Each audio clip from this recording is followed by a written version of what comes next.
Alright, we're rolling.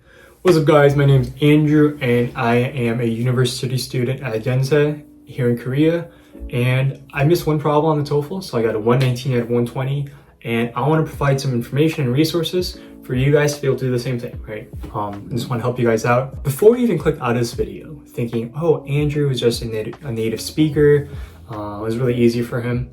That's not the case. It's like, just because an American student went through high school in America doesn't mean that they're necessarily going to do well on the SATs, right? I think that content, obviously, language familiarity is the basis. It's 50%, and the remaining 50%, it comes down to test familiarity. So do you have a systematic way, a plan to approach the reading, the listening, and the speaking and writing? And I believe I cracked those codes, and I just wanted to provide all that information for free. And speaking of free, I've actually made 2 downloads for you guys. And the first one is the TOEFL vocabulary flashcard thing that I made. It's a Notion template, and it's just a fun way to memorize and interact with TOEFL vocabulary for the reading section.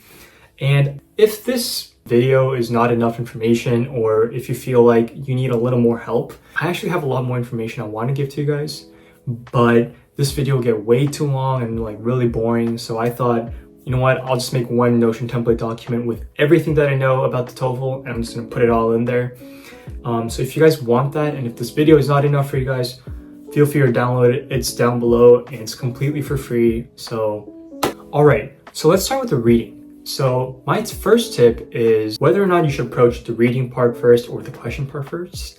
And I kind of have like my own version of it. So this is what I would do. I would first read the first sentence of every paragraph in the text, just so I have like a quick summary of what's going on. But that's it, just the first sentence, and then move on to the questions right away.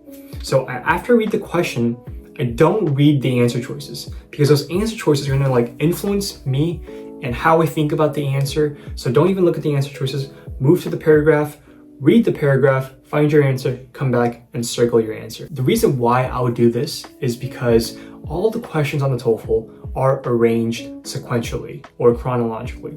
So question number 1 is related to paragraph number 1, question number 2 is related to paragraph number 2, and so on. So it's a very time efficient system, and I had about 5 minutes left on the exam to just go over my answers. So yeah, try the system out and let me know. Tip number 2 for the reading section is going to be about rephrasing questions. Some of these questions are really scientific-y, they're very dense and overcomplicated, right? That's the purpose of them, right? They're going to want to confuse you. So dumb it down, water it down, right? That's what I did. So if I had a very complex question, I would try to like make it into my own words, rephrase it, right? And just have that small idea and then take that into the paragraph and find the answer. So rephrase questions into your own easier words. Tip number 3 is find synonyms in the text. So what kinds of synonyms? So if a question asks, researchers question blah, blah, blah, right?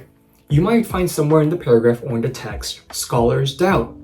Researchers question and scholars doubt. They're very similar, right? They're just found in different words. And what you'll soon realize that the reading section is basically just a vocabulary rephrasing game. As soon as you rephrase these words and vocabulary, it's just matching and you'll be completely fine. And tip number 4 is pacing. And my general rule was solve half of the questions in half the given time. And I was fine with the timing.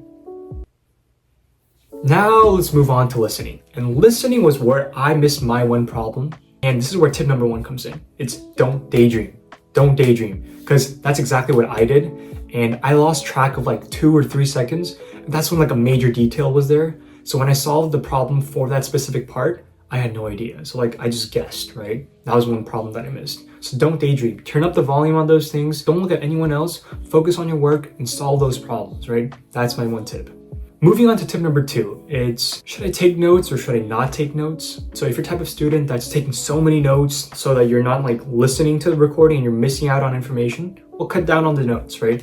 But if you're the type of student that's not taking any notes and you're kind of just listening and you don't remember anything, well, take a little bit of notes, right? Be mindful of that. Find your own balance.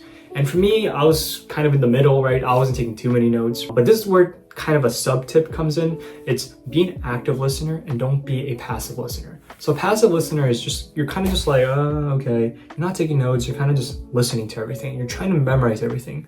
That's really not helpful. That's very overwhelming, right? It's a lot of information they're throwing at you. Be an active listener. And what that means is you know what to expect. So we have two types of recordings, right? We have the campus conversations and then we have the academic lectures. For the campus conversations, it usually follows this outline. First, a student comes in with a problem or a question, then a university staff or a professor will offer some guidance and help on how they can maneuver or navigate through that problem. And then the third part, which is the last part, is the student will take action in the future based on that help, right? So be mindful of these three parts and take notes based on these three parts. So the lectures also have a similar outline of sorts. And for the lectures, what happens is the professor will provide some sort of background information, and then they're going to talk about the main idea, and then they're going to explain with details, examples, and even illustrations to expand upon that main idea. So take notes on these three parts, right? And so you can systematically solve these problems. That's basically what I'm trying to say.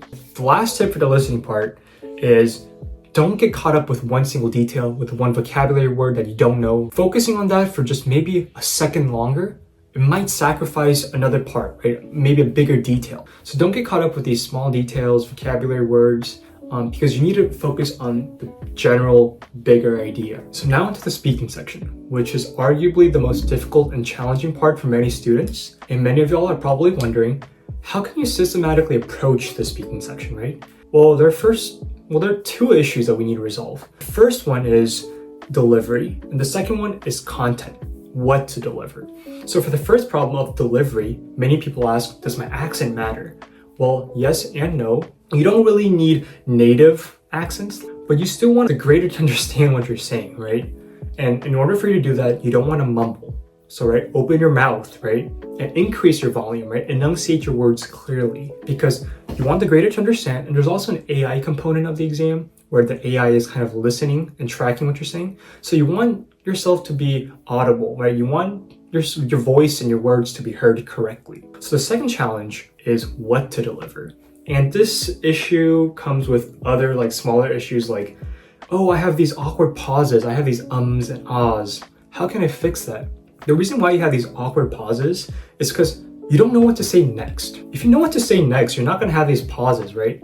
So my fix for that was templates. Yes, templates are completely fine to use. I've used them. I got 100% on the speaking section, and templates were completely fine to use, right?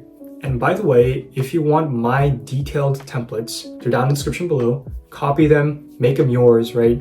And get 100% on the exam. And also, I've detailed how to take specific notes for these questions. And the reason why you want to take notes for this part is because templates complete 50% of the job, right? You know exactly what to say, but now you need to fill in those blanks.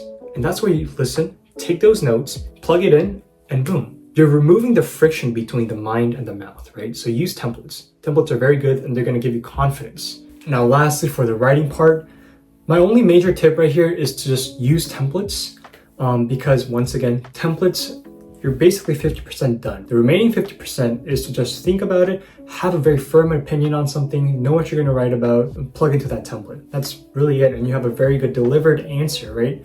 And that's because these questions are very predictable for the writing. For integrated writing, which is question number 1, and question number 2, which is academic discussion. It's very predictable. So as long as we have these very good templates, you can look at mine. I basically provided sample sentences and how to write them in detail down below. Right now, I want to give some quick tips on how to organize and outline these essays. So for integrated writing, what you want to focus on is to write in the simple present. Write at least 250 words. Make sure you have an introduction, 2 body paragraphs, and a concluding sentence. Conclusion can just be 1 sentence. That's it. Now for the introduction, what you want to do is introduce the general topic, right? What is the topic? Is it deforestation? Ocean caring? What is it, right? And then you want to introduce the author's opinion from the reading. And 99% of the time, the lecture from the recording is going to counter that author's opinion. Then you want to say, however, right? You want to introduce the counter opinion or view from the recording. That's the introduction, 3 sentences. Now moving on to all the body paragraphs, just follow this basic outline. Introduce what the author says. The author believes blah, blah, blah, right? What does he believe? Then you want to have a third sentence or a third middle part that basically conveys contrast, because now you want to talk about what the recording says.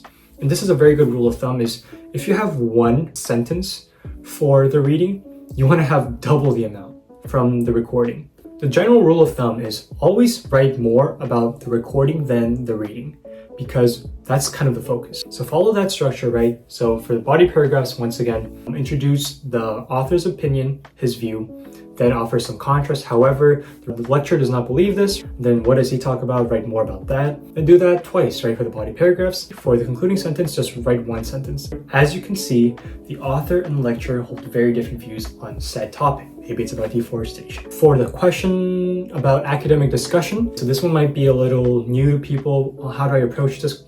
It's the same. There's a template for it. Some things you want to keep in mind for this question is you only have 10 minutes to read and solve. You want to write around 120 words. That's what I wrote. I wrote around 130, 120 words, and I got a great score. So for the academic discussion, when the 10-minute timer starts, you're going to be introduced to this essay of sorts, and you're going to read it. The professor's going to propose a question to a student. And then one student will provide his view, and then another student will provide a view that counters or supports that student's view. Now it's your job to kind of expand on this topic. What do you think about this question? And so this is what I've decided to do. The outline for question number 2 is going to go something along like this. So for step 1, this is all one paragraph, by the way, or one long paragraph. That's what I did. So sentence number 1 is basically introduce a topic. And then what you want to do is then give your opinion on that topic, right? What do you think about it? And then give an example or some imagery to provide more details and insight on how you're approaching this topic. Why do you like deforestation? Why do you not like deforestation? Then you want to provide examples for that. Then what you're going to do is acknowledge the point of view of one of the students. Do you agree with that one or do you counter that one? Think about that. And step number 4 is basically summarize all that you said. This is basically conclusion, but don't make it one sentence. Make it a little longer, right? Summarize everything that you said. That's your goal. So it might look something like this. Step number 1, right? We want to generalize, right? We want to give a general statement on the topic. And then step number 2, right? We want to give our own view, our opinion on that topic, and some imagery and examples. And step number 3 is to acknowledge, right? We want to acknowledge one of the student's views. That's what we want to do. What do we think about that student's view? Do we agree, disagree with that student? Step number 4, summarize all that you said in your post. What did you say? Summarize it, right? Don't make it just one short sentence. So by following this general guideline, I think you'll be fine. So lastly, what you're going to want to do is just practice. This isn't just going to come naturally to you. Try following this guideline, but then try to practice it, right? The first time, keep it low stakes. Just try typing it out with no timer. And maybe you're feeling more confident. Then add a timer, right? And then try writing. So with all these tips in mind, you'll hopefully have a more systematic way to approach the TOEFL. And please let me know if you want me to film more videos on like how I specifically solved each section, like the reading section, because there's so much more that I could go in depth into. I just don't think it's appropriate to make this video way too long, right? So, but if you guys are interested in that, please leave a like, subscribe, and leave a comment down below with some of your questions and how I can improve developing these videos for you guys. So thank you guys so much for watching, and I'll see you in the next one.